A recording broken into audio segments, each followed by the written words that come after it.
Ada cerita apa Kak Bella? Banyak.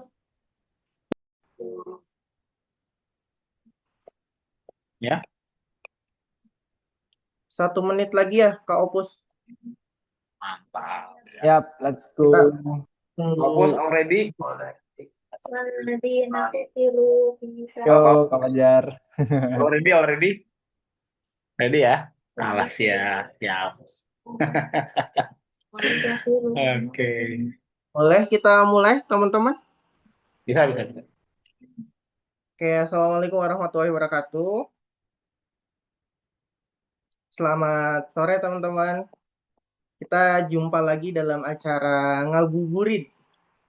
Bukan ngabuburit ya, kita ngabuburit. Eh, Belajar buku yang sekarang, oh ya kita kenalan dulu ya, mohon maaf.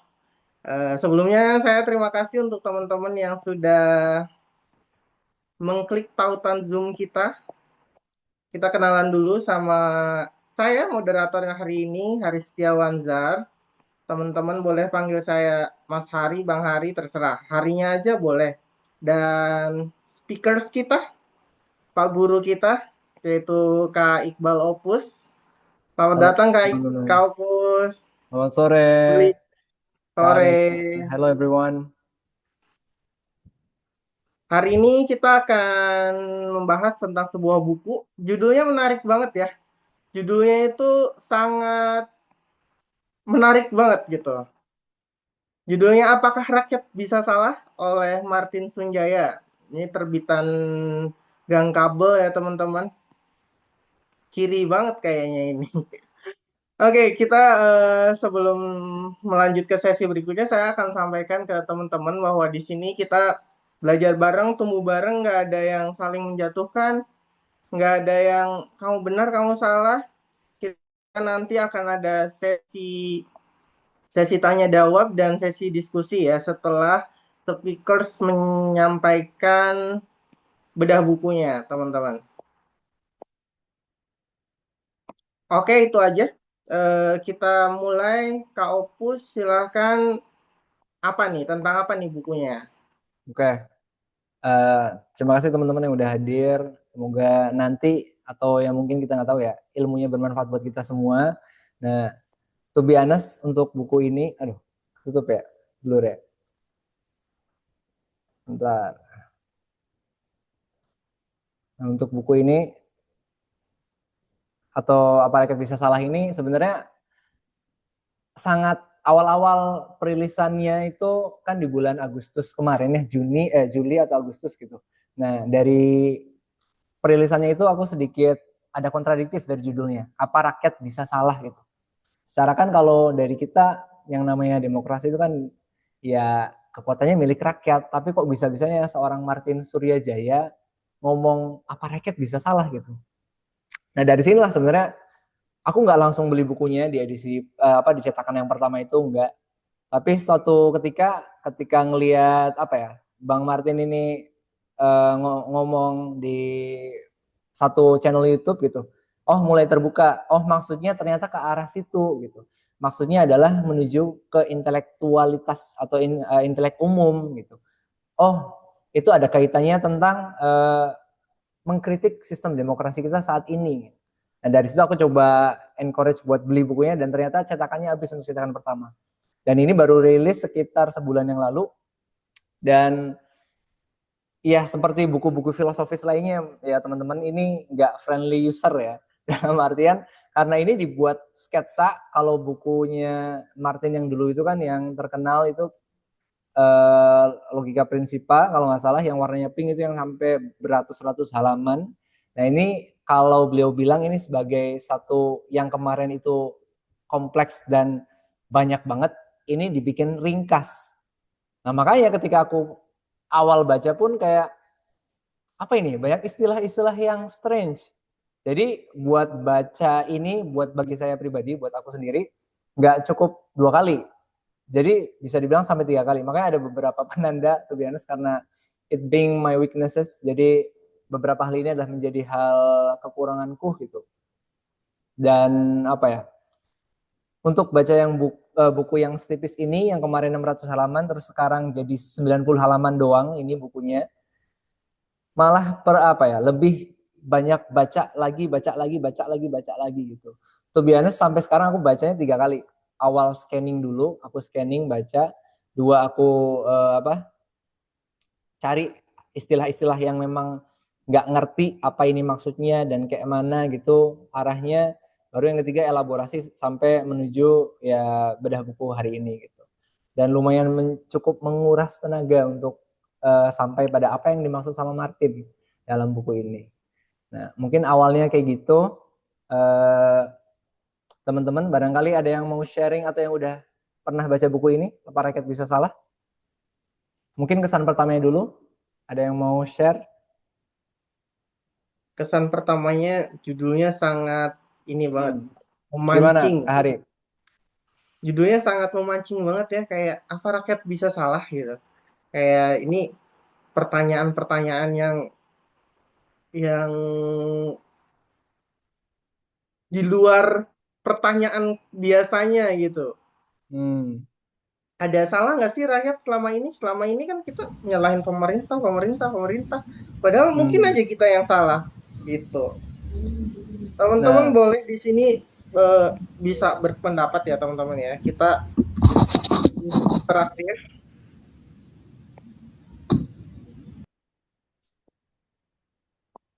Oke, silakan. Mungkin itu ada Pak Ahmad Idris ya, Kak Ari. Ya, selamat Boleh, sore kawan-kawan. Sore. Sore.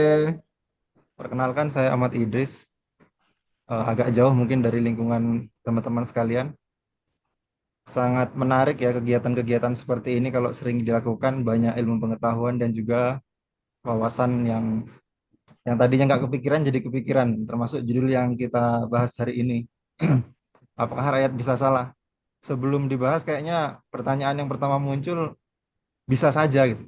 Karena kayaknya secara general penulis ini menunjukkan bahwa rakyat ini bisa salah juga karena rata-rata opini yang dibentuk oleh masyarakat ini biasanya bias, manipulasi dan juga ketimpangan akses pengetahuan. Karena itu demokrasi perlu juga dikaji ulang. Jadi setiap apa yang disampaikan oleh masyarakat itu juga nggak bisa merta-merta itu sebuah kebenaran.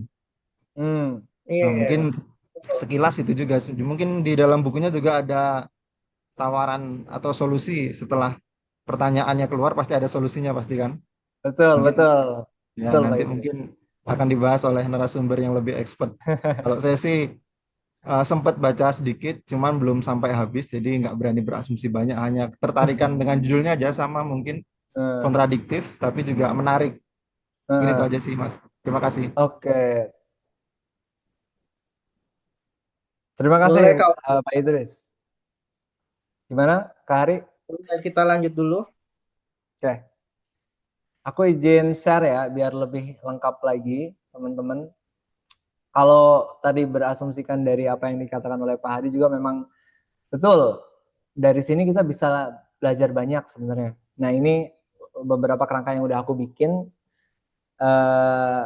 Buku Apa Rakyat Bisa Salah ini memang merupakan sebuah sketsa pemikiran yang tadi sketsa di sini dimaksudkan dari pemikiran-pemikiran yang luas dan banyak itu sering itu dirampingkan sehingga satu kan bentuknya ini paragraf per paragraf ya. Kalau teman-teman bisa lihat di sini ada kayak kitab ya 1.1 kayak gitulah. Nah dari situ banyak hal satu paragraf aja kajiannya mungkin perlu 2 kali 3 kali pembahasan lagi gitu. Nah intinya buku Martin ini menggugat fondasi paling suci dalam demokrasi, bahwa memang betul asumsi bahwa rakyat selalu benar secara epistemik ya, rakyat memiliki pengetahuan diri yang tak tergoyahkan. Nah dari situ Martin memetakan mengapa sih kebenaran dalam politik itu seringkali hanyalah produk dari struktur yang keliru. Membedah politiknya seperti apa, nggak cuma secara kekuasaan doang, tapi penentuan kebenaran bersama. Nah melalui buku ini Martin Suryajaya ngajak kita buat meromantisasi rakyat dan mulai membangun struktur epistemik. Intinya tujuan goals utamanya adalah menuju kebenaran bersama atau intelektual umum. Nah, biar sistem demokrasinya itu menjadi lebih baik. Nah, seperti apa sih prosesnya? Nah, di awal kita akan lihat di sini ada politics, the main problem, bukan berarti politiknya yang problem ya. Nah, di sini seni, kita tahu bahwa politik itu kan secara awam ya. Mungkin aku bisa bilang ketika aku tahu kata politik itu sendiri, aku langsung mikir, ya berarti orang-orang yang di atas gitu, elit-elit yang memerintah atau orang-orang yang menguasai negara ini. Secara awam, aku berpikir seperti itu. Tapi ketika mendalami lagi tentang arti politik itu sendiri, kalau kata Aristotelesnya juga bilang, politik adalah seni mengatur kehidupan bersama. Nah, kalau misalkan seni mengatur kehidupan bersama, Martin pun bilang sama, yaitu mengatur kehidupan bersama-sama secara baik dan benar. Nah, dalam bukunya Martin bilang seperti itu. Kalau misalnya kita lihat di di paragraf pertama, dia bilang urusan bersama tidak dapat didefinisikan tanpa merujuk pada apa yang benar mengenai kehidupan bersama. Sebab tanpa kualifikasi akan menjadi sepenuhnya mana suka. Nah, tidak ada kualifikasi kebenaran. Kalau nggak ada kualifikasi kebenaran dalam hidup bersama, maka urusan bersama kita ini jadi urusan mana suka. Maksudnya misalkan, ya aku sesukanya aku mengatur kehidupanku seperti apa. Aku nggak mau istilahnya, walaupun aku mempunyai kepentingan, tapi bisa jadi kepentinganku ini kan merugikan untuk orang lain. Nah, politik ini mengatur hal tersebut agar tidak merugikan orang-orang yang lain. Gitu. Bentar, ini kelihatan nggak sih di layar, Kak Ari? Kurang gede sih, Kaupus. Ini juga nggak bisa di zoom ya, pakai tangan, nggak bisa dicubit ya? pakai tangan. Iya, boleh. Oke Gitu. ya. Cukup. Segini cukup Pak? Ya, cukup, Kaupus. Nah, dari situ intinya kita memahami dulu. Di sini Martin ngajak kita buat memahamin bahwa politik itu tadi mengatur kehidupan bersama. Dan kalau nggak ada kualifikasi kebenaran dari kehidupan kita yang bersama ini, ya bakal suka-suka aja gitu. Nah, salah satu bentuk singkatnya mungkin bisa aku bilang adalah ya hukum atau kebijakan-kebijakan yang dibuat. Nah, secara singkatnya itu yang mengatur akhirnya satu hal tersebut tidak merugikan orang yang lain. Itu politik menurut Martin dan menurut secara general.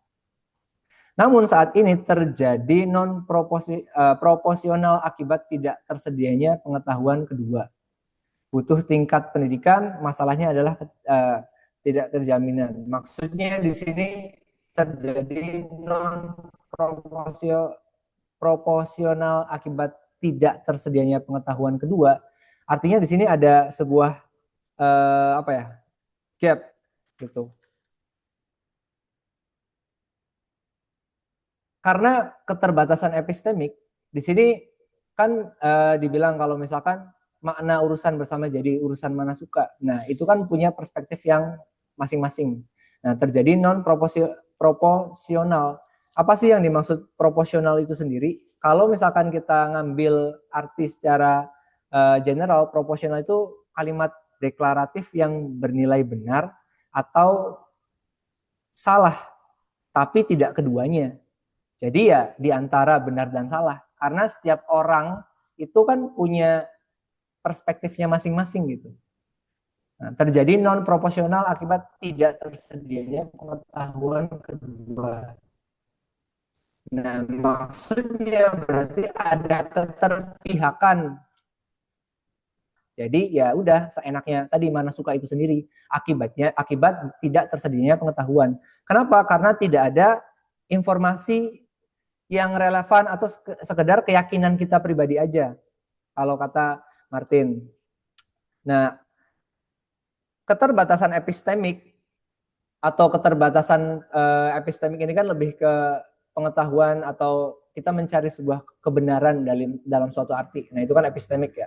Nah, keterbatasan epistemik ini bukanlah persoalan tingkat pendidikan. Jadi, bukan masalah misalkan saya yang S3 atau misalkan tukang beca yang ada di jalanan, mohon maaf ya. Dalam artian segi pengetahuannya, problemnya tuh bukan di situ, kata Martin. Nah, apa sih? Lebih ke apa ya? Asumsi bahwa seorang mengetahui seluruh konsekuensi logis dari sebuah proposisi. Artinya, akar masalahnya dari keterbatasan epistemik ini adalah ketiadaan jaminan. Maksudnya ketiadaan jaminan karena kita saling nggak tahu, karena kita saling punya pemikiran masing-masing, kita punya ideal, penalaran ideal yang masing-masing.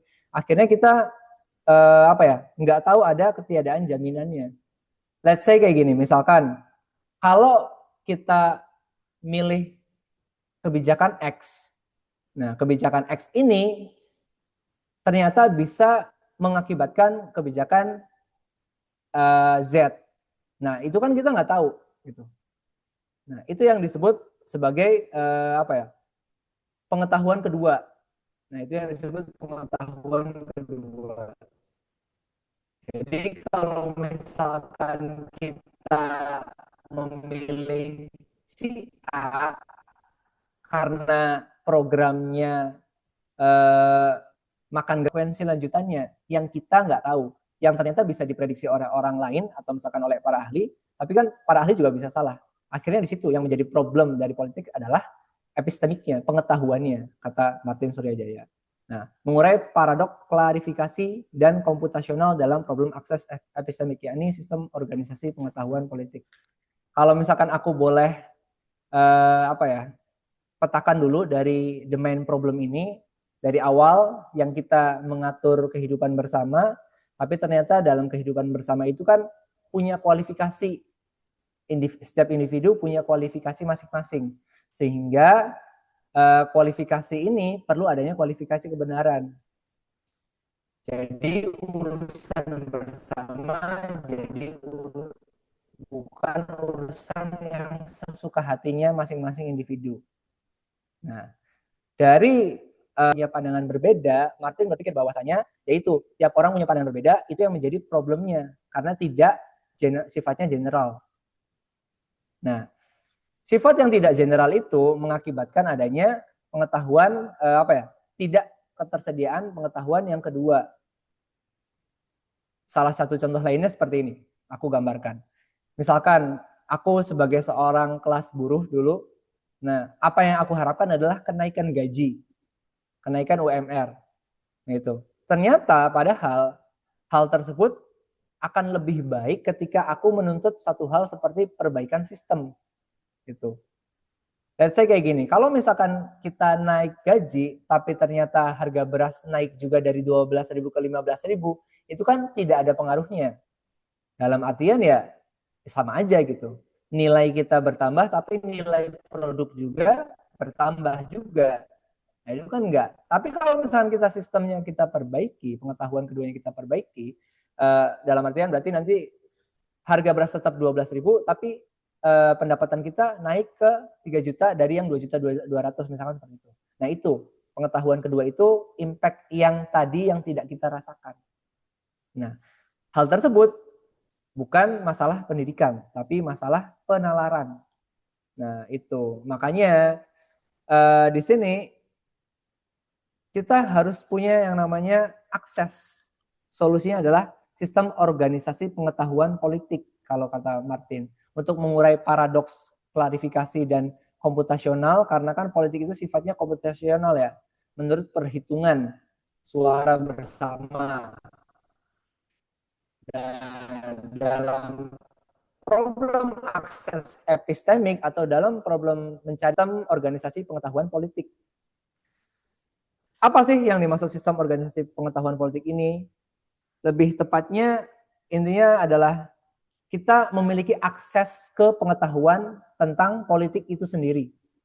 Nah, jadi Martin dari sini mulai nih ancang-ancang untuk masuk ke pembahasan yang kedua, bahwasannya untuk mencapai kebenaran atau kebenaran bersama itu harus ada yang namanya organisasi pengetahuan politik. Nah, seperti itu. Sampai sini dulu, sampai sini atau mau lanjut dulu, Kak Hari? Kita ini nih, maksud dari organisasi pengetahuan politik tuh apa sih, Kak Opus? Hmm, maksudnya tadi kan organisasi kan berarti ada satu kesatuan tuh Kak Hari. Nah, organisasi pengetahuan politik ini maksudnya dari setiap banyaknya pemikiran-pemikiran tentang negara ini, tentang sistem politik, yaitu sistem menuju kebenaran bersama atau hidup bersama ini, itu harus ada satu lumbungnya. Lumbung tuh berarti ada satu lembaga lah, ibaratkan ada satu lembaga yang kayak Wikipedia gitu Kak Hari. Ensiklopedia, ensiklopedia kan memuat semua pengetahuan dalam satu buku. Nah, Martin itu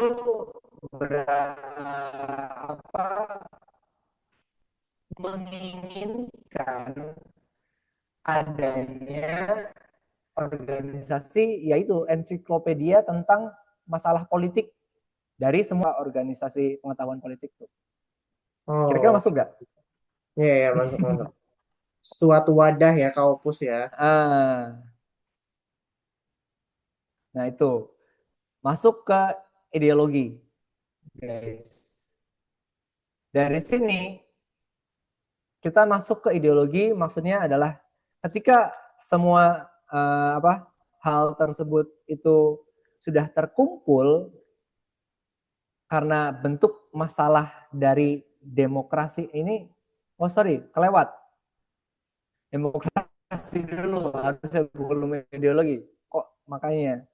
Nah, dari tiga aspek dari politik itu atau demokrasi yang menjadi landasan negara ini, maka pengetahuan diri rakyat adalah sumber, ukuran, dan modus penampakan kebenaran bersama. Kalau kita tahu ya, yang namanya demokrasi itu kan ya tadi, demos and kratos ya. Kratos itu kan berarti kekuatan kalau secara harfiah pengertiannya, dan demos itu kan berarti rakyat. Nah di sini Martin Suryajaya lebih ke nganggep bahwa kratos itu adalah kekuasaan dan demos itu adalah himpunan pengetahuan diri dari rakyat gitu. Karena kebenaran bersama dalam demokrasi dihitung dari kebenaran sendiri. Tadi makanya demokrasi demokrasi itu kan himpunan dari kebenaran-kebenaran tiap individu yang di-vote melalui suara yang akhirnya menjadi sebuah bentuk ya, let's say kalau misalkan kita lihat kebenaran sendiri itu maksudnya ketika teman-teman waktunya milih, teman-teman kan milih, bisa jadi paslon 1, bisa jadi ada yang milih paslon 2, bisa jadi ada yang paslon 3. Nah itu kan kebenaran sendiri-sendiri kan. Menurut saya mungkin paslon 4 akan lebih baik memimpin negara ini. Tapi menurut Mas Hari mungkin paslon 5 akan lebih baik. Nah itu kan kebenaran kita yang sendiri-sendiri gitu. Tapi kan pada akhirnya nanti akan diakumulasi 50+1 lah. Ya kan? Karena kalau nggak 50+1 tidak dianggap menang pemilu. Nah itu maksudnya kebenaran bersama dalam demokrasi itu dihitung dari kebenaran sendiri-sendiri yang diakumulasi jadi satu. Nah itu yang dimaksud kratos dan demos. Makanya kratos di sini bersumber dari pengetahuan warganya. Martin di sini bilang berasumsi kalau kratos atau kekuasaan ini ya timbulnya dari pengetahuan warga. Nah, kalau yang demosnya berarti dari himpunan pengetahuan dirinya itu dijadikan satu. Nah, dalam demokrasi, pengetahuan diri rakyat adalah sumber kebenaran bersama. Sebab segala bentuk pengetahuan politik berasal dari pengetahuan diri. Tadi yang seperti udah aku jelasin. Nah, pengetahuan diri ini dibagi jadi 3 aspek menurut Martin. Yang pertama ada pengetahuan tentang diri sendiri, pengetahuan sebagai diri sendiri, dan yang terakhir pengetahuan bagaimana menjadi diri sendiri. Maksudnya kalau knowledge of oneself, kayak misalkan aku ini apa? Aku ini adalah kelas menengah. Menengah ke bawah. Nah itu pengetahuan tentang diri. Atau misalkan ya let's say kita profesi lah. Profesi teman-teman sebagai apa? Nah itu sebagai ya itu termasuk yang dimaksud dari pengetahuan tentang diri sendiri adalah itu. Now know of oneself. Nah, kalau misalkan yang pengetahuan sebagai diri sendiri itu lebih ke know us, tahu sebagai apa. Misalkan aku sebagai seorang warga Indonesia menanti keadilan tuh kok nggak datang-datang ya? Itu tuh. Sebagai diri sendiri, aku sebagai diri sendiriku atau aku sebagai seorang warga Indonesia untuk menanti keadilan ternyata butuh waktu lama ya, atau ini udah keadilan yang ideal atau belum sih? Nah, itu yang dimaksud pengetahuan sebagai diri sendiri itu seperti itu. Kalau yang pengetahuan bagaimana menjadi diri sendiri, itu lebih ke apa ya? Di sini disebut sebagai praksiologis tentang diri sendiri. Isinya adalah himpunan pengetahuan, yaitu pengetahuan-pengetahuan tentang teman-teman tahu bagaimana, tahu tentang cara itu. Maksudnya kalau di sini contohkan aku tahu bagaimana caranya berenang di tengah arus politik. Nah, cara berenang itu kan maksudnya bukan berarti kita bergerak seperti itu ya, karena di sini premisnya adalah berenang di tengah arus politik. Nah, yang dimaksud himpunan-himpunan itu adalah cara kita melalui politik yang ada di Indonesia ini seperti apa. Nah, itu. Jadi 3 aspek dalam pengetahuan diri itu ada pengetahuan tentang diri sendiri, pengetahuan sebagai diri sendiri, pengetahuan bagaimana menjadi diri sendiri. Kenapa aku headline yang ini? Karena ini akan terus disebut oleh Martin dari bagian 2 sampai ke bagian ke-8 itu akan terus bagian 7 itu akan disebut terus tentang pengetahuan diri. Jadi perlu dan penting banget buat teman-teman memahami 3 aspek. Dan to be honest, aku pun perlu pemahaman yang perlu memahaminya secara berulang-ulang gitu. Dan nggak cuman sekali baca dan benar gitu, enggak. Karena di sini pengetahuan-pengetahuan yang 3 ini, 3 aspek pengetahuan ini akan menjadi ukuran kebenaran bersama. Pengetahuan diri ranah demokrasi yang tentunya saat ini sedang kita jalani. Nah, dari situ kita perlu paham ini karena suara adalah manifestasi pengetahuan diri yang dibagi jadi 3 ini. Nah, pengetahuan diri yang digunakan dalam pengambilan keputusan politik. Karena kitanya sistem demokrasi, makanya maksudnya itu pengetahuan diri kita akan diubah menjadi suara yang dijadikan basikor untuk keputusan-keputusan dalam politik atau dalam kehidupan bersama-sama gitu. Karena setiap keputusan politik diukur berdasarkan berbagai suara, yakni pencurahan jumlah tertentu dari pengetahuan diri rakyat. Nah, problem utamanya si demokrasi ini, kata Martin, adalah sering digambarkan sebagai antinomi. Antinomi ini lebih ke kontradiksi nyata atau dampak antara 2 prinsip. Kalau misalkan aku sederhanain lebih ke pertentangan antara 2 hal yang saling bertentangan tapi tidak saling menegasikan karena keduanya ini sama-sama logis gitu. Nah, maksudnya sama-sama logis ini disebutkan contohnya seperti ini. Partisipasi mutlak akan menghancurkan kompetensi karena pendapat ahli dibagi rata dengan pendapat awam.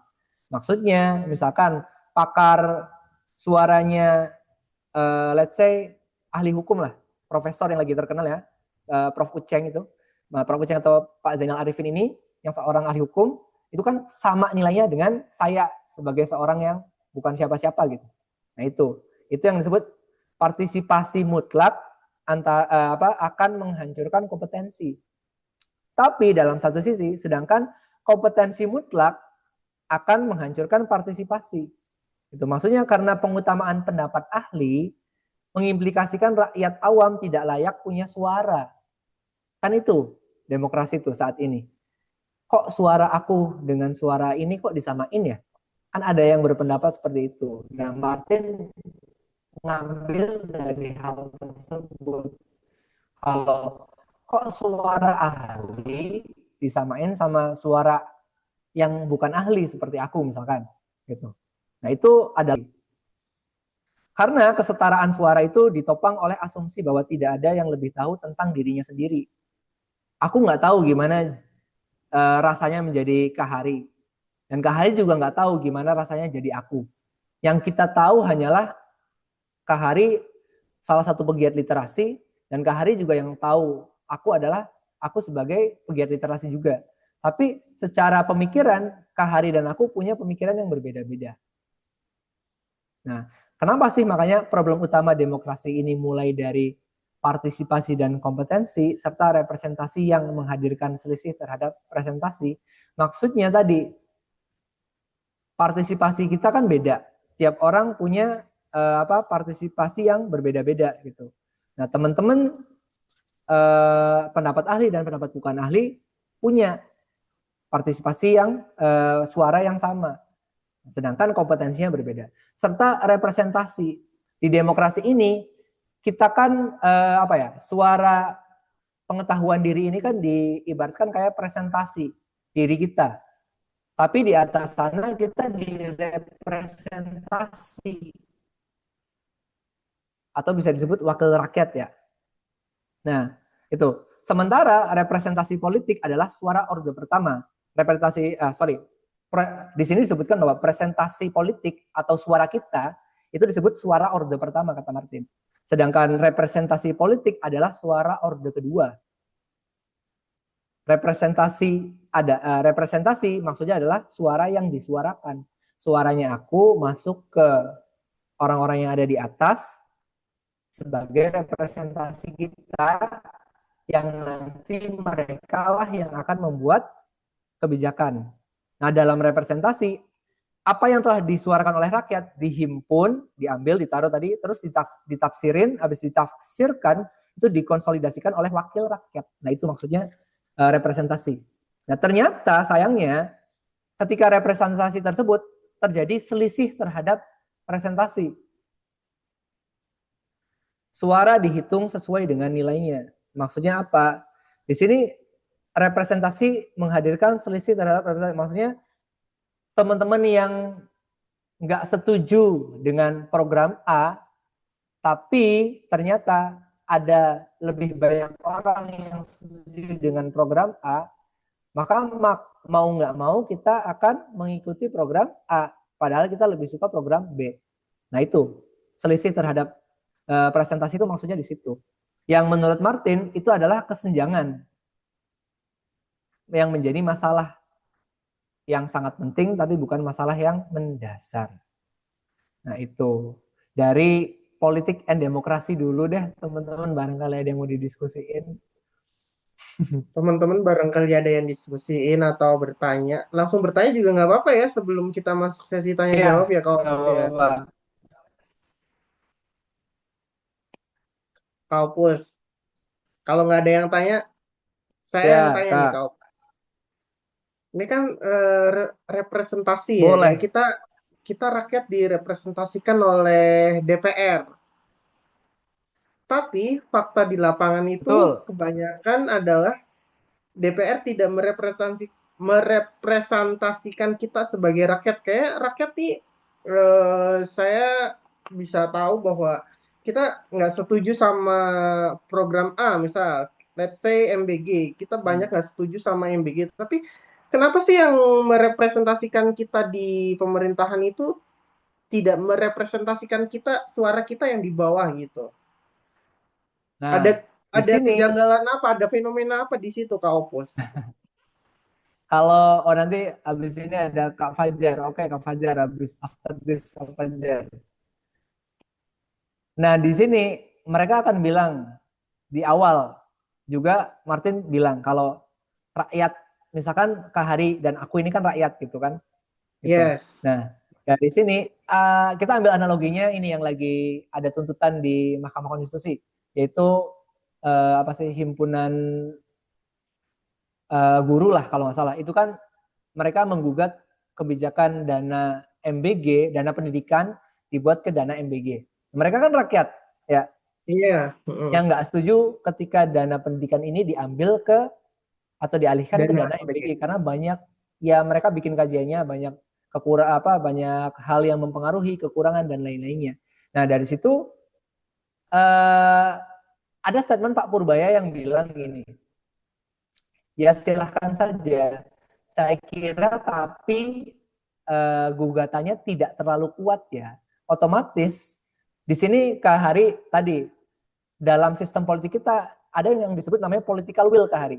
Political will itu ya keinginan para penguasa saat ini yang megang representasi kita ini mau kemana, yaitu balik lagi ke mereka gitu.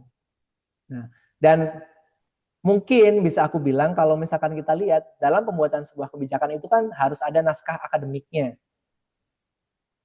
Naskah akademik itu berarti maksudnya ada kajian terlebih dahulu sebelum kita masuk ke kebijakannya. Nah, kalau kita lihat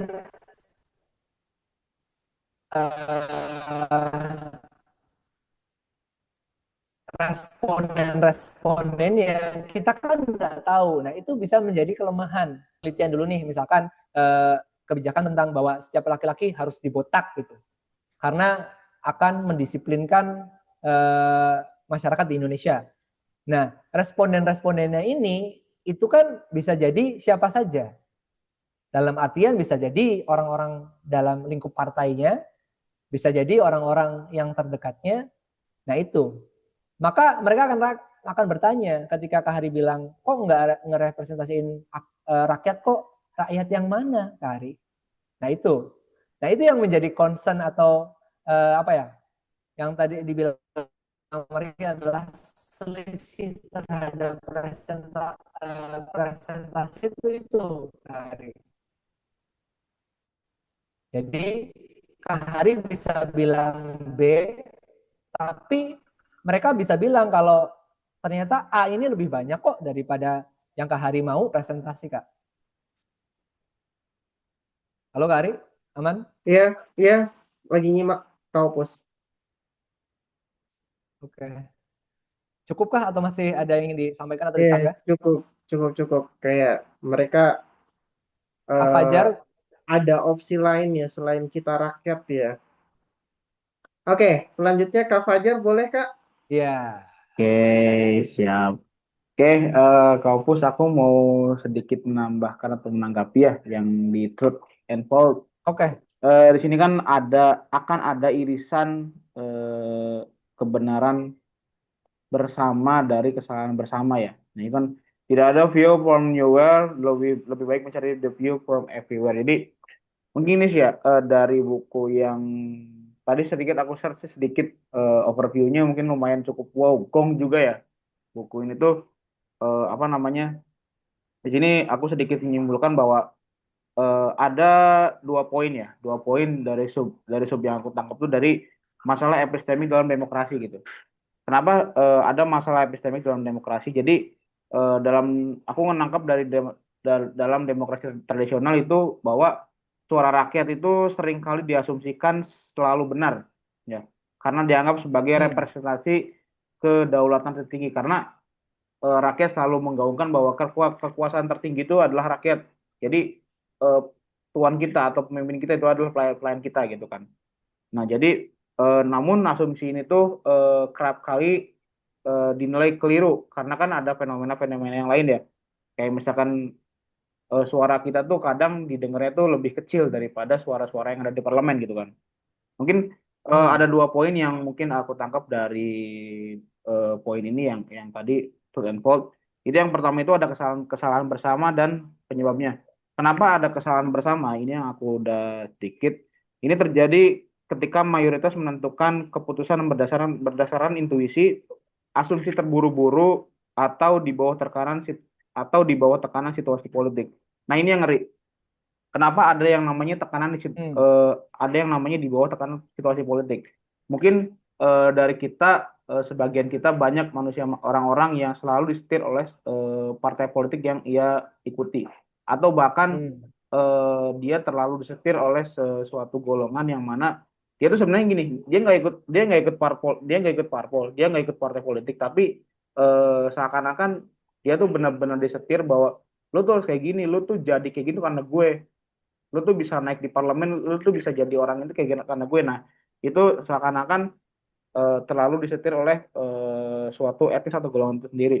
Nah, mungkin untuk penyebabnya itu faktor-faktornya seperti tekanan ekonomi, lalu kepentingan politik partisipan atau praktis, dan juga kurangnya objektivitas media yang memengaruhi opini publik sehingga si rakyat ini bisa mengambil keputusan yang salah. Jadi kadang apa ya, gini, kadang makanya kenapa sih rakyat itu judulnya apakah rakyat bisa salah gitu kan? Yes, kenapa enggak gitu kan? Tapi kita balik lagi ke secara harfiahnya bahwa kekuasaan atau kedaulatan tertinggi itu adalah rakyat. Tapi kenapa kok rakyat itu selalu bisa salah gitu kan? Nah, karena yaitu menurutku lebih ke generalnya lebih karena mereka itu lebih terjebak kepada situasi politik yang mana mereka ada yang masuk ke partai politik ataupun enggak, tapi di luar hal itu tuh mereka ditekan oleh isu-isu politik atau misalkan ditekan oleh orang-orang yang ada di dalamnya dan sebagainya sehingga mereka tuh merasa bahwa saya tuh sebagai rakyat selalu disetir oleh partai politik atau situasi politik yang sedang ada gitu kan. Makanya diasumsikan itu selalu benar, suara rakyat selalu benar atau bahkan rakyat bisa salah seperti itu, Kak. Oke, thank you Kak Fajar. Nah, memang tadi aku garis bawahi kalau memang kenyataan faktualnya nyambung dari Kak Fajar, kalau rakyat tidak hanya bisa salah kalau kata Martin, tapi malah sering salah. Nah itu, sering salah ya. Contohnya apa? Contohnya adalah, ya kita tahu, perubahan-perubahan kebijakan-kebijakan itu adalah menjadi basic core kalau misalkan memang rakyat sering salah. Kalau misalkan memang tidak ada kesalahan pada rakyat, berarti kemungkinan nggak akan ada perubahan kebijakan. Salah satu contohnya mungkin kebijakan yang kemarin gas LPG harus belinya di SPBU, akhirnya kan malah membuat masyarakat yang kesusahan cari, akhirnya ada beberapa korban lah katanya dan lain-lainnya. Besoknya itu kan langsung mana suka, kayaknya bagus ini ambil, kayaknya ini bagus ini ambil, begitu. Terus tadi kayaknya ada pertanyaan Kak Hari di Iya, chat. ada pertanyaan Kak Opus dari Kak Audrey Faradisha. Kak Audrey nanya nih, gimana sih cara belajar politik dari awal untuk masyarakat yang masih awam gitu, Kak, sebagai pembelajaran? Aku merasa yang banyak terjadi di sekitarku orang-orang yang ingin menyuarakan, tapi seringkali belum benar-benar memahami, Kak. Sebenarnya gimana sih ngukur kemampuan kita? Apakah harus belajar cara berpikir berargumentasi terlebih dahulu? Atau sambil jalan aja, sambil memahami politik yang sedang berkembang di masyarakat? Gitu, Kak.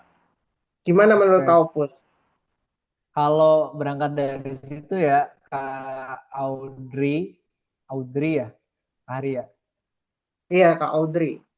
Kak Audrey. Nah, mungkin itu asumsi bahwa politik itu adalah satu hal yang tentang vote, tentang berargumen dan lain-lainnya, itu bisa dibilang next step-nya. Mungkin awalnya Kak Audrey perlu yang namanya memahami dulu apa yang disebut kehidupan bersama atau mengatur kehidupan bersama. Salah satu contohnya, salah satu kecilnya adalah ketika kita berkelompok atau dalam satu ruang kelas kita itu kan disuruh bikin kelompok. Nah, akhirnya di situ terbentuk sebuah organisasi, yaitu kelompok. Nah, organisasi atau sebuah miniatur miniatur kenegaraan lah gitu. Nah, dari situ kan pasti ada yang namanya tujuan organisasi ini atau kelompok ini dibentuk untuk apa nih? Misalkan untuk memenuhi satu tugas, yaitu tentang presentasi lah misalkan. Nah, tujuannya adalah presentasi. Nah, kalau politik tujuannya adalah kehidupan bersama, yaitu well-being, yaitu sama-sama makmur ya, sama-sama kita semuanya ini nggak ada yang istilahnya tertindas banget gitu, nggak ada yang nggak bisa makan lah besok gitu, minimalnya kan seperti itu, semua orang bisa makan enak besok gitu. Nah, minimal kan seperti itu. Nah, ibaratkan kita pengen presentasi kelompok ini, cari tahu nih yang untuk menuju presentasi terbaik kita di dalam kelompok ini, kira-kira punya usulan seperti apa ya gitu. Nah, misalkan si A punya usulan, oh kita mulai dulu dari masalahnya, baru nanti kita rincikan proses pemecahan masalahnya. Ada yang berpendapat pemecahan masalahnya dulu, baru akar masalahnya kita definisikan gitu. Nah di situ kan ada dua pendapat. Let's say itu adalah dua pemimpin kita dalam satu negara. Nah itu. Nah tiap anggota itu kan punya pemikirannya masing-masing. Nah tiap pemikiran masing-masing ini harus nanti akan menentukan pilihan. Nah, starting dari mana? Berarti Kak Audrey harus starting dari diri Kak Audrey dulu nih. Kak Audrey sebenarnya di kehidupan ini, di negara ini pengennya punya kehidupan yang seperti apa Kak Audrey? Nah itu, memahami tentang pengetahuan diri sendiri dulu Kak Audrey. Kalau berdasarkan bukunya Martin. Kalau aku pribadi, belajar tentang politik, ya tadi, belajar tentang lebih banyak ngedengar tentang asumsi-asumsi teman-teman yang ada di samping, tentang kehidupan bersama ini gimana sih gitu. Dan tadi juga nyadur di pernyataan Kak Fajar, kalau tadi ada pressing-pressing dalam dunia politik seperti ekonomi, tuntutan, dan lain-lainnya. Di sini pun Martin bilang kalau politik atau rakyat kita ini nggak akan lepas dari yang namanya nanti ekososial. Nggak lepas akan dari ekonomi. Nah di sini dulu masuk bisa salah tapi juga sering salah karena ya tadi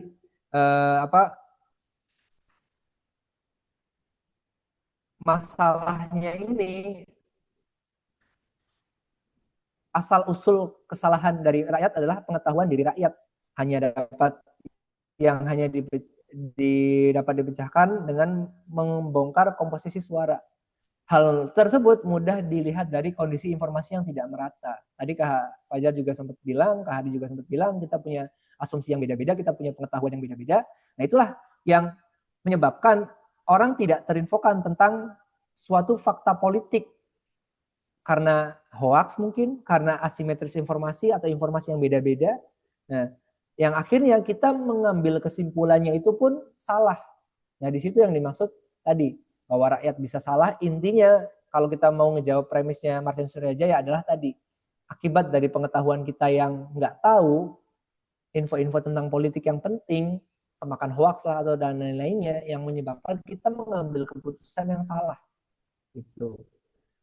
Nah, ideologi di sini sebagai kedapatsalahan, pengetahuan diri rakyat. Maksudnya gimana? Ideologi sebagai kedapatsalahan diri rakyat itu lebih ke ideologi sebagai suara orde kedua yang menyamar menjadi suara orde pertama. Suara kedua yang menyamar jadi pertama. Analoginya kayak gini. Kita kadang merasa pengen beli barang, ya let's say kalau aku ya, aku seneng banget ketika ada iklan tentang tas gitu. Apalagi tas yang bisa muat hal-hal itu yang menurutku tasku masih baru loh, tapi tasku masih baru dan nggak perlu diganti gitu. Tapi karena iklannya terus menerus gitu, ini tas lagi, akhirnya aku beli tas itu. Nah itu yang dimaksud kita suara orde kedua tadi, yaitu iklan-iklan yang terus-terusan mengiyakan aku untuk membeli tas. Nah simpelnya kayak gini, sorry. Nah ideologi ini ketika sudah masuk ke dalam diri kita, itu bisa menciptakan yang namanya hegemoni. Nah, hegemoni maksudnya apa? Situasi rakyat yang sukarela mengadopsi nilai-nilai penguasa karena dianggap sebagai kebenaran umum. Tadi, ketika kita terlalu banyak mengonsumsi konten-konten yang, ya let's say, konten-konten tentang politik, maka teman-teman pasti nanti nih, kalau dalam algoritma Instagram kan pasti nanti yang muncul adalah politik-politik semua tuh. Nah itu sama aja kalau misalkan kita dijejelin, kalau misalkan kalau kata analoginya kayak gini, kalau kata orang Cirebon, gedang itu kan pisang. Tapi kalau kata orang Sunda, gedang itu pepaya. Nah, kalau misalkan aku yang orang Cirebon, terus aku pindah ke daerah orang Sunda, dan misalkan ya, let's say 1 tahun, 2 tahun, akhirnya aku akan punya asumsi yang berbeda tentang gedang itu. Gedang yang tadinya menurutku pisang, berubah menjadi gedang yang menurutku pepaya. Nah itu, suara orde kedua menyamar menjadi orde pertama, yang itu akan menyebabkan yang namanya hegemoni. Terus, di sini bilang kalau misalkan tidak ada view from nowhere, lebih baik mencari the view from everywhere.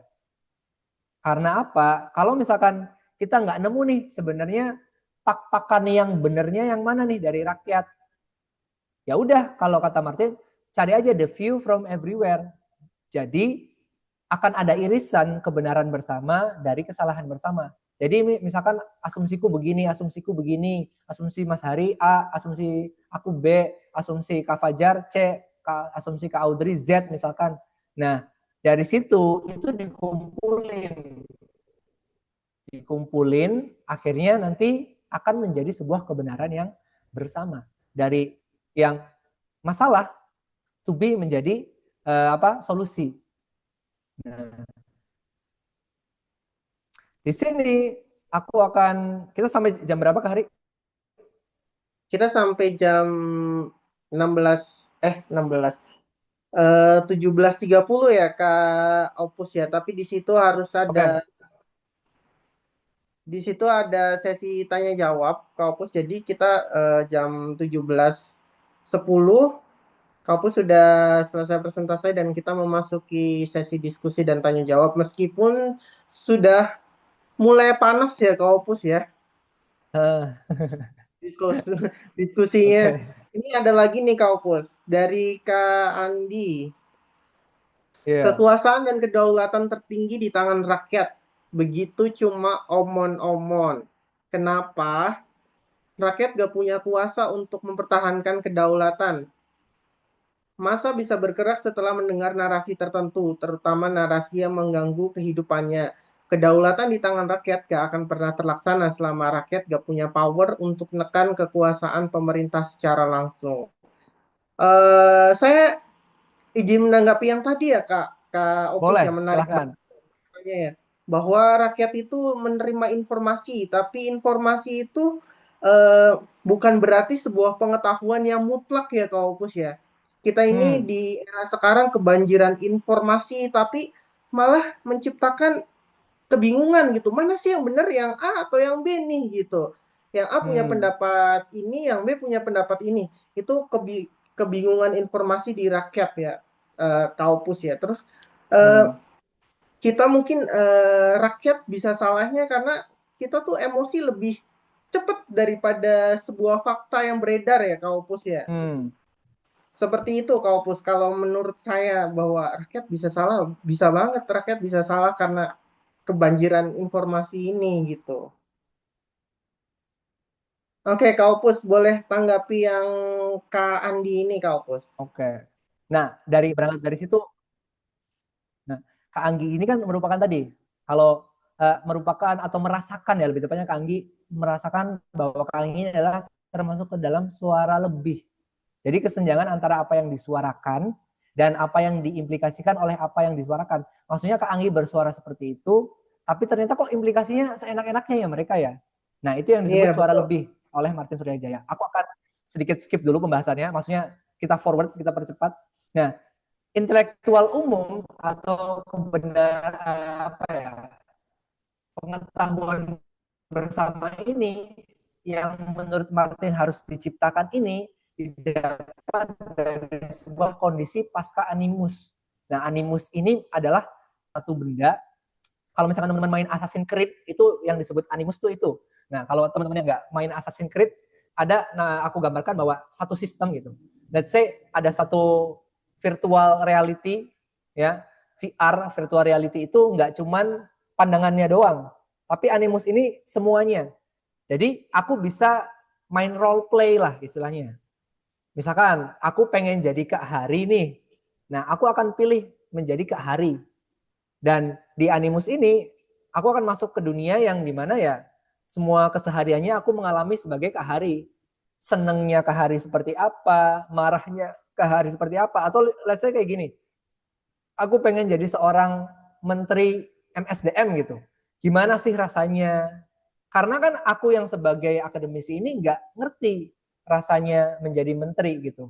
Mengambil keputusan A ini nggak ngerti jalan pikirannya A, akhirnya membuat keputusan A. Nah, dari animus ini aku belajar itu. Nggak cuman secara material, nggak cuman ya jalan-jalan doang, gitu. Nggak cuman bodinya seperti Kahari doang, tapi feelingnya juga, pola pikirnya juga. Nah dari situ, parsialitas. Apa sih yang dimaksud omniparsialitas itu? Nah omniparsialitas ini lebih ke sikap berpihak secara total kepada kemanusiaan, universal, melalui tindakan-tindakan yang nyata dan spesifik. Jadi ketika kita udah masuk ke sistem animus ini, masuk ke program animus ini ya, memang ya yang namanya filsafat itu nggak akan jauh bicaranya tentang yang namanya utopia, ya itu teman-teman. Nah, ketika aku sudah menjalani sebagai kahari, menjalani sebagai seorang presiden, pernah merasakan menjadi seorang apa ya let's say tukang-tukang yang ada di pinggir jalan gitu. Kita akhirnya akan mencapai yang namanya omniparsialitas, yaitu keberpihakan secara total kepada kemanusiaan. Itu kahari. Nah, ini kita lagi ngomongin utopianya si Martin nih. Mulai masuk ke utopianya si Martin. Nah, ternyata untuk intelektual umum itu juga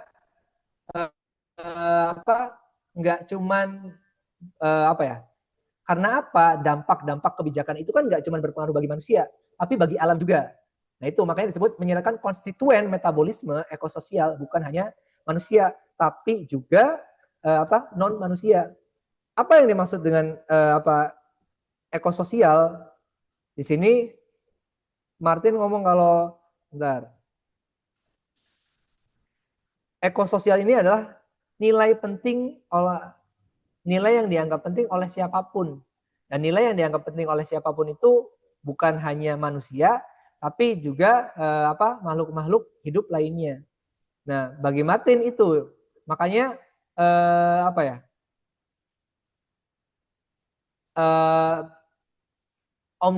animus ini juga mengisyaratkan untuk kita berpihak kepada manusiaan, tapi juga berkesinambungan. Karena kalau misalkan kita hanya menghabiskan untuk diri kita, misalkan rakyat seluruh dunia ini ada 1 juta misalkan. Nah, kita hanya berpikir untuk kesejahteraan kita aja selama kita masih hidup, 1 juta orang ini masih hidup. Padahal kita kan akan punya anak, punya cucu, gitu kan, punya cicit, dan nggak cuma manusia yang menjadi konstituen dari metabolisme ekososial ini, tapi juga non manusia. Nah, lanjut di tahap terakhir Kak, teknologi ekososial ini, teknologi untuk mencapai kebenaran bersama, bukan mengatasnamakan atau himpunan peraturan tentang kebenaran bersama yang disebut lembaga politik. Maksudnya, kan kita perlu ada yang mengatur itu, untuk mengatur kebenaran bersama ini kan ada yang namanya lembaga politik. Nah, Martin bilang, kalau misalkan kita udah mencapai kebenaran bersama atau intelektual umum, sebenarnya lembaga politik itu bisa di throw away.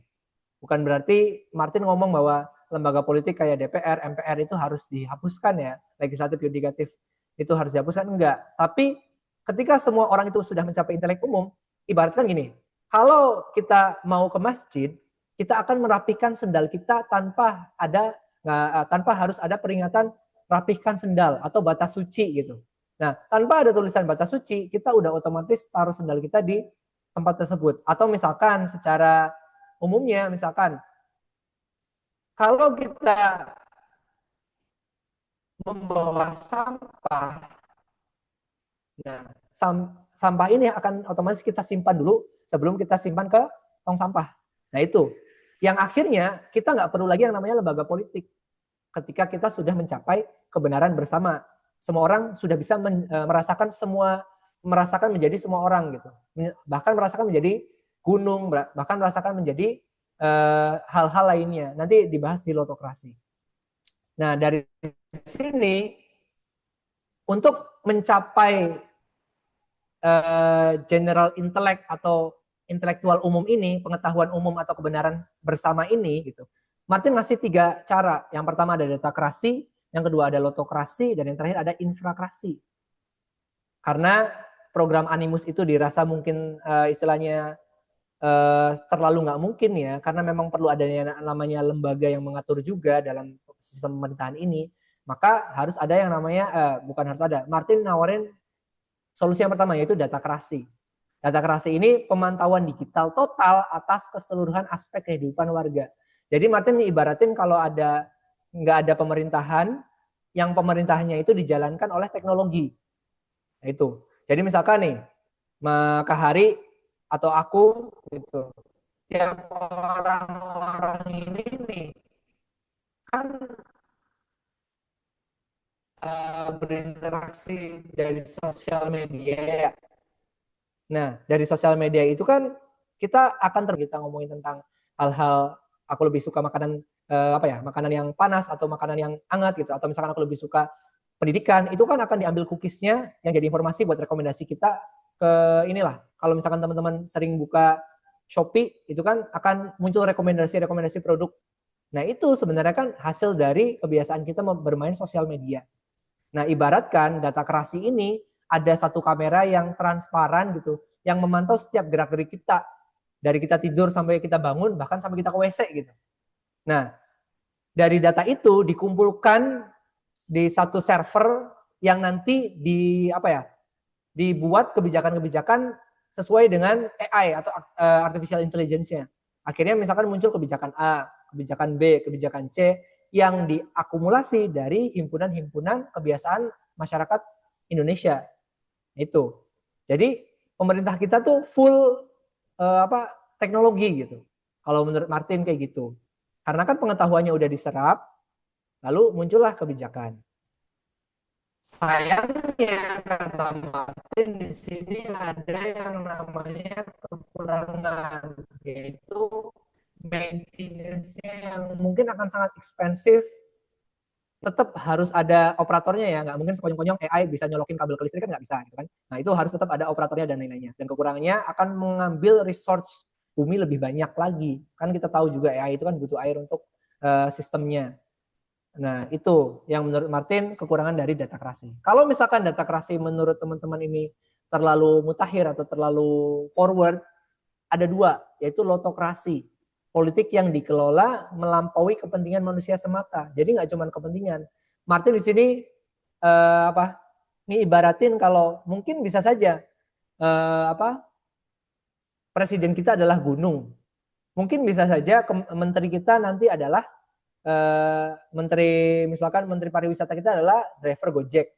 Dan mungkin bisa saja nanti misalkan menteri lingkungan kita adalah sebuah pohon. Nah, maksudnya gimana sih? Bukan berarti pohon fisik pohon gitu ya. Pohon fisik pohon terus dijadiin menteri ya kan nggak bisa ngapa-ngapain pohonnya ya. Tapi kita becoming something gitu. Kita harus memahami lotokrasi ini sistemnya istilahnya menjadi hal tersebut. Misalkan Kak Hari ini merepresentasikan sebuah kucing di dalam pasar gitu. Gimana sih kucing di dalam pasar merasakan kehidupan ini gitu. Nah akhirnya dari situ nanti akan muncul kebijakan-kebijakan. Nah lotokrasi ini ternyata kata Martin bukan cuma utopia yang belum pernah dilakukan, tapi pernah ada seni teater gitu yang melakukan hal tersebut. Nah di teater itu dia menjadi sesuatu yang bukan manusia, lalu berarti ini. Dan aku tidak suka seperti ini dan itu dan lain-lainnya. Nah itu lotokrasi. Nah kalau misalkan lotokrasi terlalu utopis juga, kata Martin, di sini ada infrakrasi. Infrakrasi ini maksudnya memberi bobot suara lebih besar kepada kelompok terlemah atau infratariat. Gitu. Infratariat ini nggak cuma dari ekonomi, tapi dari sosial, dari ekologis juga dan lain-lainnya.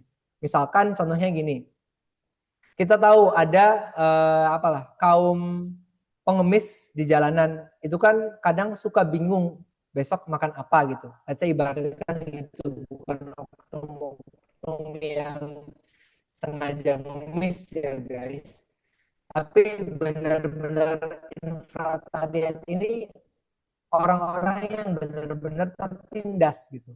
Tertindas setertindas-tindasnya. Tapi satu hal yang pasti ya, satu hal, mereka ini harus mencapai pengetahuan umum juga gitu.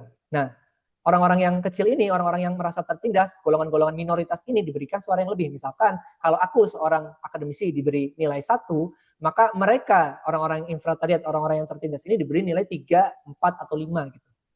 Kenapa sih berlandaskan seperti itu? Karena Martin di sini ngeibaratin kalau infratariat ini lapisan yang memahami kesulitan atau memahami intelektual umumnya ini paling dekat gitu.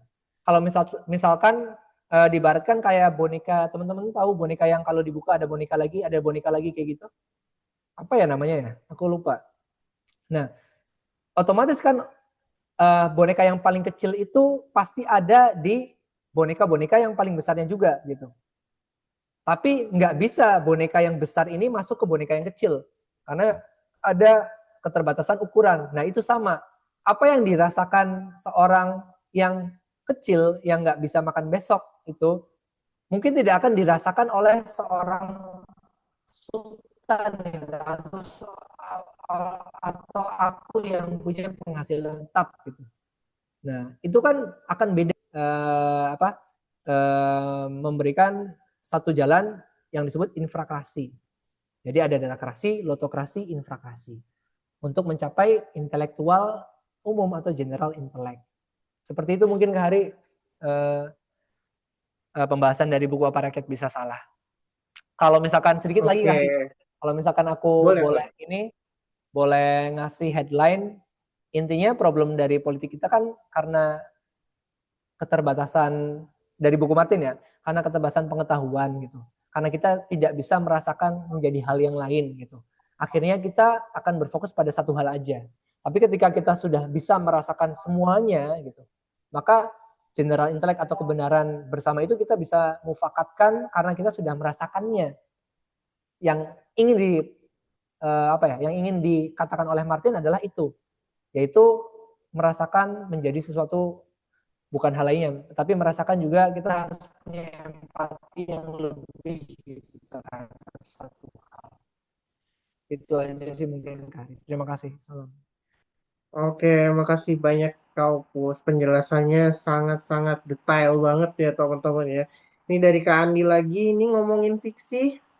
Ini ngomongin fiksi kah? Sangat tidak realistis, mirip novel 1984. Iya sih kalau kata saya mirip novel itu ya. Kalau Kak Opus sendiri, itu buku fiksi atau pemikiran-pemikiran Martin Suryajaya Kak Opus? Kalau ini ya, bukunya George Orwell itu juga kan bisa dibilang satu hal yang utopis. Utopis itu kan berarti ya imajinasi gitu, yang mungkin bisa terjadi besok hari atau mungkin nggak akan terjadi. Itu hal yang pengandaian tapi diasumsikan dari data dan fakta-fakta empiris yang udah ada tuh Kak Audrey. Jadi kalau misalkan ini sebuah fiksi, mungkin saat ini bisa dibilang fiksi gitu. Tapi ini sebuah gagasan yang yang dibuat oleh Martin. Faktanya kalau misalkan kita ngomongin teknologi AI kan sekarang udah bisa ngasih rekomendasi ya. Apalagi mungkin Kak Hari sering dapat teman-teman yang curhatnya sama AI gitu. Daripada sama manusia, mereka lebih sering curhat sama AI dan di situ kan AI lebih ngedengerin. Nah, itu bahkan gitu di satu negara di Jepang itu kan udah ada artificial VR yang kita bahkan bisa merasakan menjadi seseorang gitu. Menghadirkan seseorang yang udah meninggal dengan karakteristik seseorang tersebut yang akhirnya kita bisa kangen-kangenan sama orang tersebut gitu.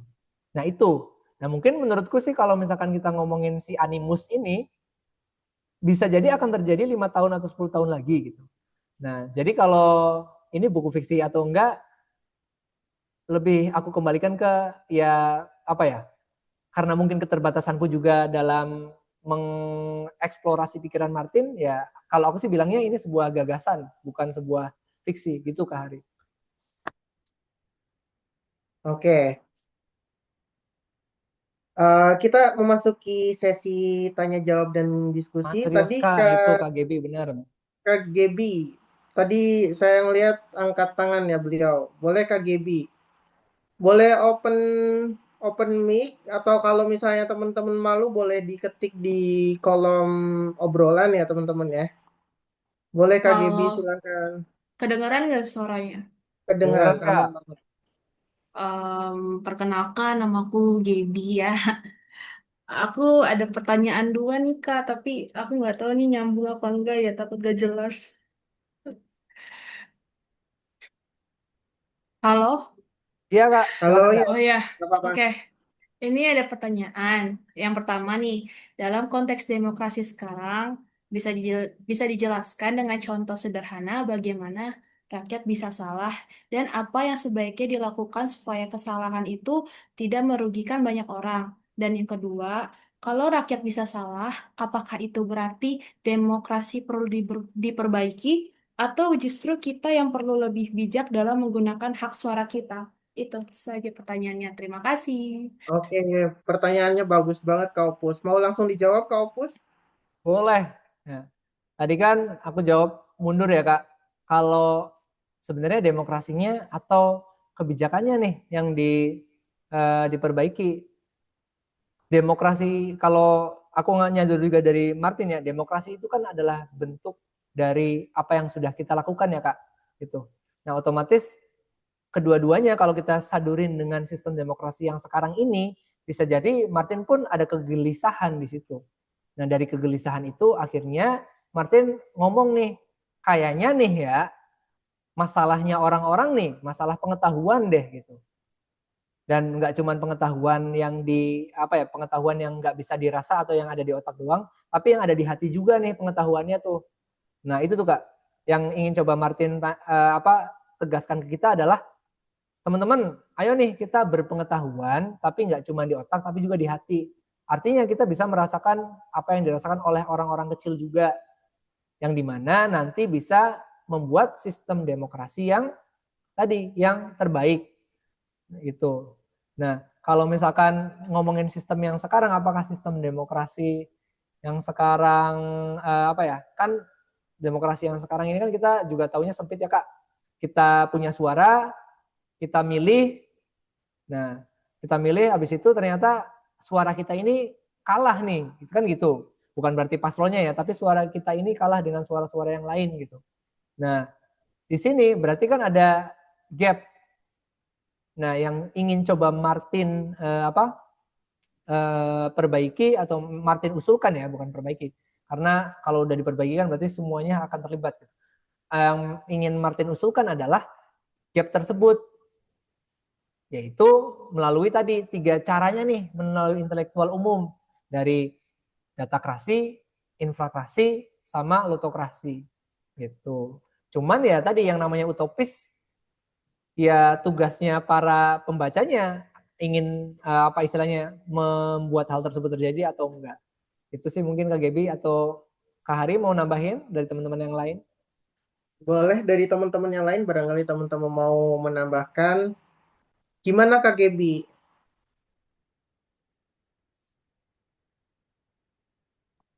Udah Kak, Oke, cukup next. Kak. Sudah terjawab. Terima kasih.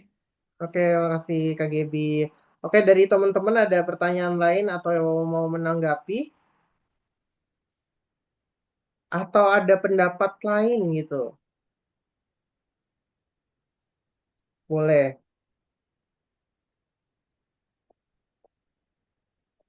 Kalau nggak ada dari moderator lagi nih kayaknya. Berarti ini Oh, bisa ada dikategorikan dari sebagai rekayasa urusan kebijakan nggak Bang? Karena hal ini bisa diartikan sebagai sebentuk bentuk manipulasi manipulasi. yang dilakukan oleh jaringan kekuasaan yang berkuasa untuk memanipulasi kesadaran bangsa atau rakyat. Itu dari Kak Inyoksan Malesi. Berarti ini bisa dikategorikan sebagai rekayasa kebijakan enggak, Bang? Kalau rekayasa kebijakan, kebijakan kan timbul dari suara kita ya. Mungkin lebih tepatnya lebih ke rekayasa sistem demokrasinya ya, Kak. Inyoska, in Yoksan. Inyoksan. Inyoksan, sorry. Kak Inyoksan. Kak Inyoksan. Nah, kalau menurutku dari buku Martin ini lebih ke tadi sistem demokrasinya itu. rekayasa sistem demokrasi. Betul kalau misal dibilang rekayasa, betul. Karena hal ini bisa diartikan sebagai sebentuk manipulasi yang dilakukan oleh jaringan kekuasaan. Nah, kalau Kak Inyoksan itu pakai diksi manipulasi kan berarti ada satu hal yang terselubung gitu ya. Nah, kalau Martin ini pengennya kita menurunkan ego kita masing-masing untuk mencapai tadi omniparsialitas, yaitu keberpihakan terhadap kemanusiaan. Jadi kalau dibilang manipulasi itu enggak ya, karena ingin mencapai suatu kebenaran bersama yang bisa membuat kita sejahtera bersama-sama. Itu manipulasi kesadaran bangsa atau rakyat. Nah itu enggak sih sebenarnya. Kalau dari buku Martin ini lebih ke tadi pengennya ke kesadaran bersama gitu, yang tidak diembel-embeli oleh hal-hal yang jelek gitu. Kalau secara singkat kayak gitu, Kak. Oke, gimana Kak Inyoksan?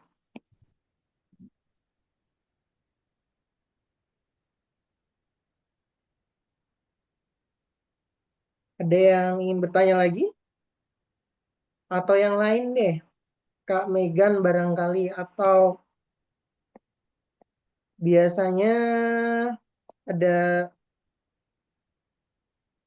Pak Pak Aji Rivaldi. Beliau hari ini kayaknya cuma nyimak.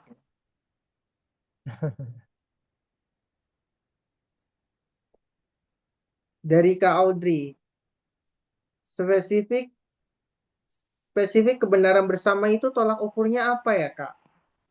Nah, kalau Ada itu tolak ukurnya nggak, Kak Opus? ada, Kak. Di sini bentar, aku coba buka lagi kebenaran.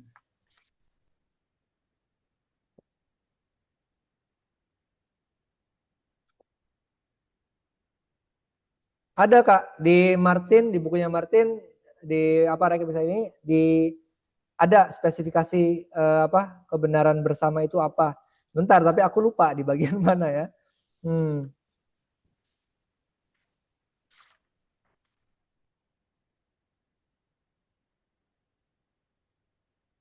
Commoning.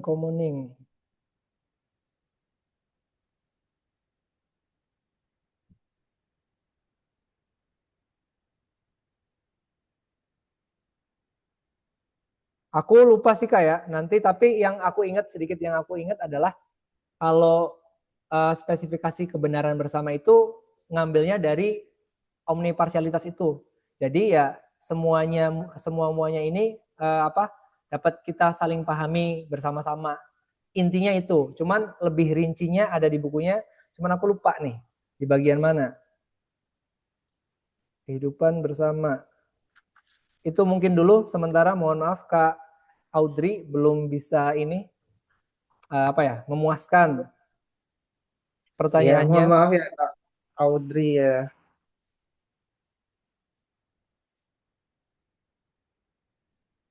Nanti deh kalau misalkan masih di grup kan Kak Audrey ya, nanti aku spill di situ deh di bagian mana.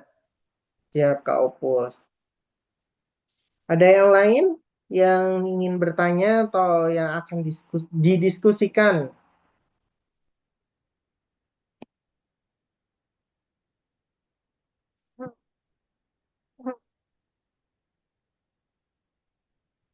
Jadi di tulisannya Pak Martin ini beliau bukan berarti anti demokrasi ya, Kak Opus ya. Ya, justru ingin mencari solusi demokrasi Kak yang saat ini lagi terpuruk. Saat ini lagi terpuruk karena kita tidak direpresentasikan oleh wakil kita ya, Kak Opus. Nah itu. Cuma nanti mereka bilang, emang iya rakyat yang mana, representasi yang mana gitu. Jadi ada solusi nggak untuk ini kan judulnya rakyat bisa salah gitu. Solusinya adalah kesadaran bersama gitu. Untuk mencapai itu adalah dengan apa nih Kak Opus selain tadi dengan kita harus berorganisasi, mempunyai wadah dan lain-lain gitu. Yang nggak utopis banget gitu Kak Opus. Menurut Kak Opus. Kalau menurut aku pribadi, karena memang yang menjadi problem adalah kesadaran sejati dan kesadaran palsu ya Kak, aku nggaris bawahin ininya itu gitu. Karena apa ya? Realitasnya kita lebih sering mengambil suatu kebijakan-kebijakan yang sifatnya itu short gitu dan nggak long. Padahal kan kalau kesejahteraan itu kan harusnya bersifatnya long gitu. Dan kadang orang-orang yang sudah berkuasa dan grup-grup yang sudah berkuasa itu kan mementingkan kepentingan grupnya sendiri, bukan kepentingan grupnya yang lain gitu. Nah dari situ ada sebuah kesalahannya tuh di situ. Yang akhirnya kalau menurutku yang bisa kita lakukan adalah seperti ini, yang saat ini kita lakukan, yaitu membagi kesadaran bersama-sama. Dan mungkin yang akan menjadi programnya Tumbuh Baca juga next, yaitu kalau nggak salah nanti teman-teman Tumbuh Baca bakal masuk ke, bukan nggak salah sih, rencananya akan masuk ke desa-desa, akan masuk ke pemukiman-pemukiman untuk berdiskusi dan berdialog bersama. Niatnya apa? Niatnya adalah menumbuhkan kesadaran, Kak. Nah, itu sih. Oh, itu. Oke, Barangkali jadi teman-teman mau join? kebanyakan, iya boleh yang mau join kita selalu terbuka dengan siapapun ya, kita inklusif banget ya Kak ya. Oke, Betul. jadi kebanyakan pemerintah saat ini adalah kebijakannya kebijakan jangka pendek untuk tujuan-tujuan tertentu. Misalnya tujuan-tujuannya itu mendapatkan suara di pemilu berikutnya gitu ya Kak. Tanpa Betul. tujuan-tujuan yang memprioritaskan tujuan jangka panjang gitu ya Kak Opusnya. Betul. Karena memang Kak Hari, karena masanya cuma 5 tahun, otomatis dong mereka pasti inginnya berinvestasi ke 5 tahun ke depan gitu. Bukan berinvestasi ke long life. Nah, dari situ sebenarnya udah salahnya itu kan karena pemikiran egosentrisnya itu. Orang-orang yang egosentris kan akhirnya yang memikirkan dirinya dan kelompoknya. Yang akhirnya agar besok aku aman, menciptakan ideologi-ideologi yang terhegemoni oleh rakyat-rakyat. Aku takut nih kalau bersuara, aku takut nih seperti ini, aku takut nih AIUEO, akhirnya seperti itu. Dan mungkin rakyat kecil pun cuma bisa ngomong berpikiran dalam artian yang penting besok aku bisa makan gitu kan. Nah akhirnya kan mungkin program-program, mohon maaf kalau aku concern ke hal seperti subsidi dan hal-hal lainnya itu kan yang harusnya kemarin peruntukannya lo disubsidi buat bikin usaha, tapi kan malah jadi yang sekali doang gitu tuh ke hari. Nah itu yang dimaksudkan rakyat bisa salah. Toh pemerintah di atas juga kan termasuk rakyat ya gitu. Gitu walaupun punya tanggung jawab yang berbeda dengan kita. Gitu.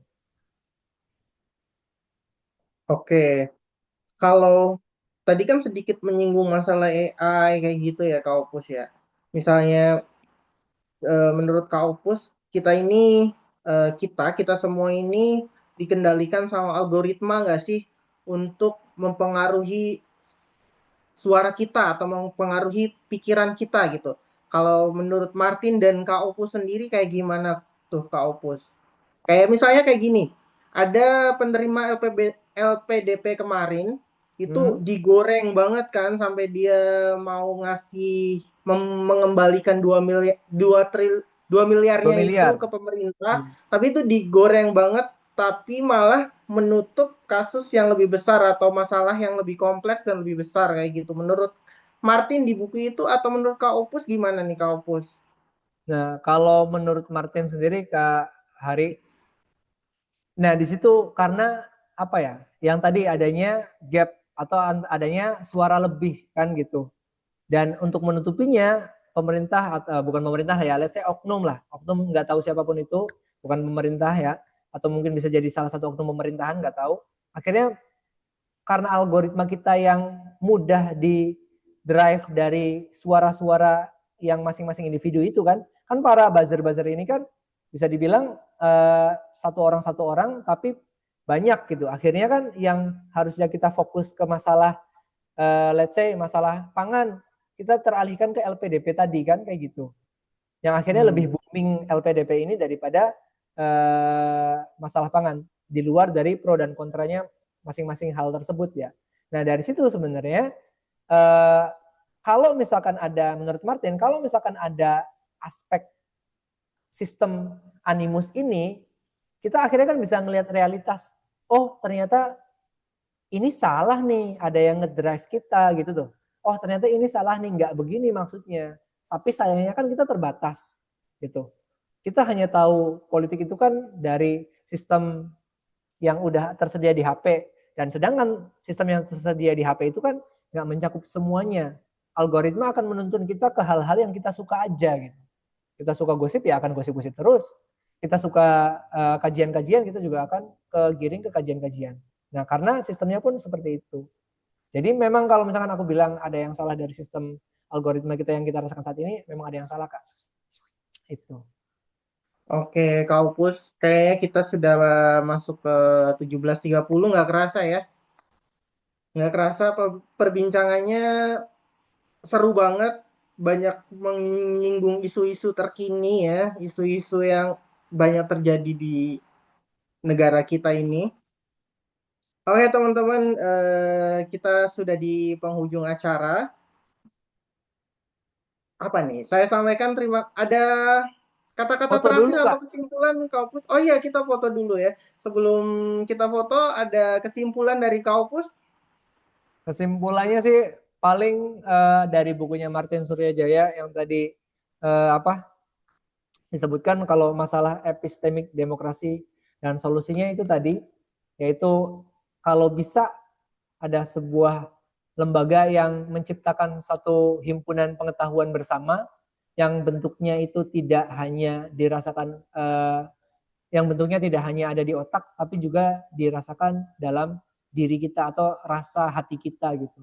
Nah, itu yang ingin disampaikan Martin adalah kalau kita ingin atau membuat satu kebijakan atau kita condong ke satu kebijakan, lihat dulu hal-hal lainnya, dampak dan kedepannya akan seperti apa. Intinya sih kalau sering banget atau di rampingan sangat presisi adalah lo sebelum ngomong mikir dulu gitu tuh Kak Hari. Sebelum lo milih ini Oh lo iya. mikir dulu gitu. Kalau bisa, ini aku tawarin solusi-solusi tadi, datakrasi, lotokrasi, sama infrakrasi. Kalau misalkan lo nggak bisa berpikir kayak gitu. Itu mungkin Kak Ari. Mohon maaf atas Oke, kekurangan terima kasih. karena Iya, kesempurnaan kami dari Tuhan. Kaupus, terima Saya kasih harap banyak. Oke, teman-teman nggak teman-teman. puas. Karena kalau udah puas nanti nggak belajar lagi. Iya, demokrasi berjalan apabila rakyat berpikir kritis ya Kak Opus ya. Oke, saya akan kembalikan ke co-host kita Kak Fajar. Boleh Kak Fajar? Oke, siap Kari, Kaupus. Terima kasih banyak ya. Oke, untuk mengakhiri sesi kita di diskusi pada hari ini, boleh teman-teman semuanya on cam semua ya, untuk kita foto bersama. Tapi sebelumnya, for your information untuk semua peserta Zoom pada hari ini, jangan lupa ketika nanti mau upload hasil diskusi hari ini, jangan lupa tag and mention @tumbuhbaca Cirebon, dan yang pasti ada yang lain juga ya. Yang